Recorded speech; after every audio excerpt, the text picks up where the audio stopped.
I'll let you know when we can start here. Okay.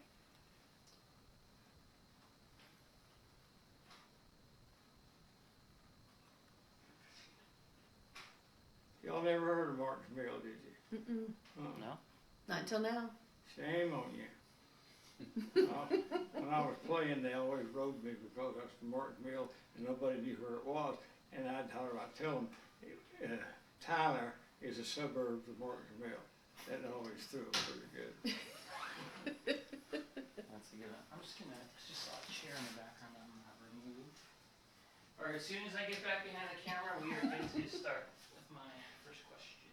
Or with your first What question. did you say? He's moving a chair. It's Yeah. bothering him.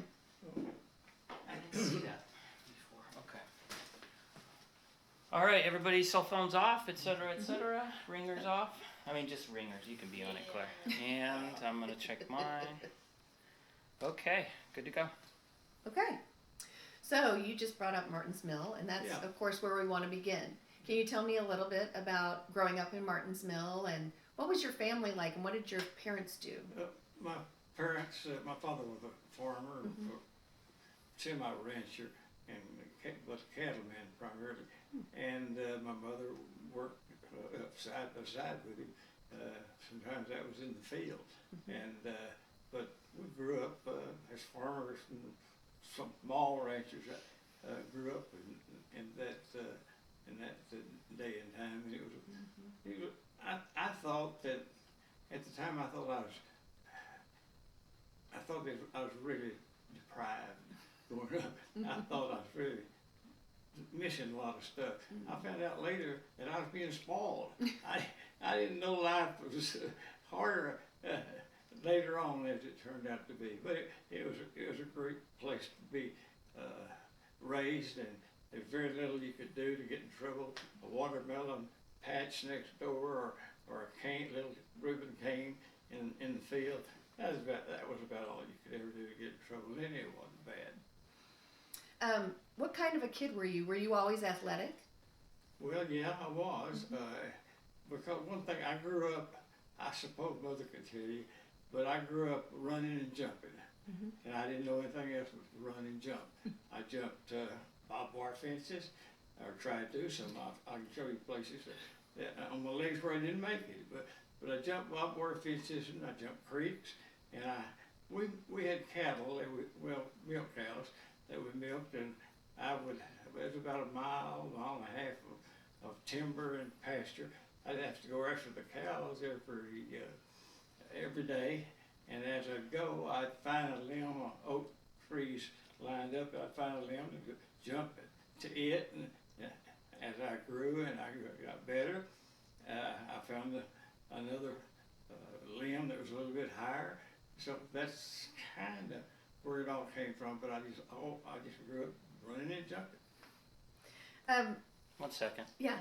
I'm just gonna change a little something in the background. That was all good. That was all usable.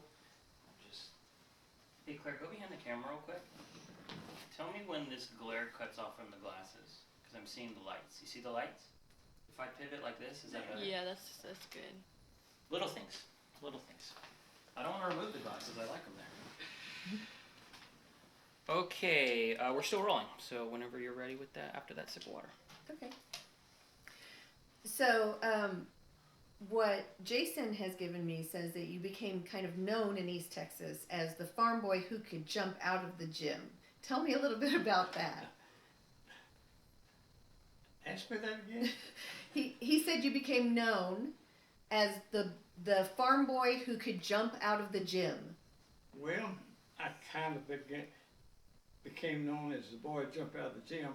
I don't know where that other part came from, but knowing Jason, he probably threw that in there for seed to develop something else somewhere. The history of it I just told you, that it was just by practice and running and jumping, and I enjoyed it. I think you enjoy things you have success doing, and I had success doing it because I could outjump most people, and it was kind of fun doing it, and I did it all I could. When were you introduced to basketball? When did it morph into being able to jump on the court? Well, I wasn't needed that much in high school to jump on the court, but I did some. But we had a player that was 6'4", and he was our center, and he, of course, jumped center. I was the second leading rebounder on the ball club behind him, but it just kind of grew with me. And actually, after I came to Texas, when I came to Texas, I was shocked because I came on scholarship, but everybody else was on scholarship, and I thought everybody could jump in college. And I got to Texas, I found out they couldn't jump as well as I could. I could out-jump all of them, except our big 6'8", 6'10s. I couldn't out-jump them, but I could out-jump most everybody else. And when we started freshman, back in my time, you had a freshman schedule and a varsity schedule. And your freshmen played generally 16 games a year. And old-time basketball now, we jumped center at the beginning of the game, but we also jumped center at the half.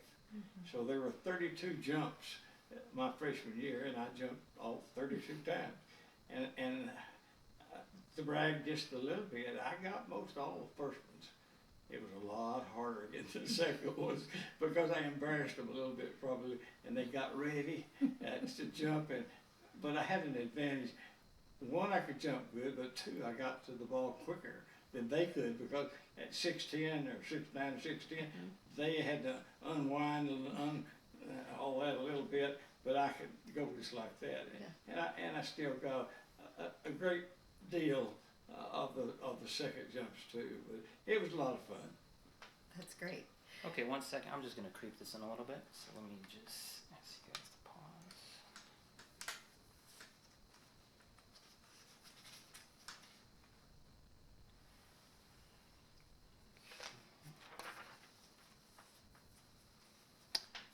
Okay, we're still rolling. Go ahead. So, backing it up a little bit, how were you introduced to the game of basketball? Did you just play with other kids, or was it in school? Well, it was both. Martin's Mill only had very few students as far as numbers, and we only had one sport. We were Class B school, the smallest classification in the state of Texas, and we were Class B, and we didn't have a lot of students, but we had one sport. So we had basketball was our sport. And when I say it was our sport, I mean it was our sport. We played it year round. We had an old barn of a gym that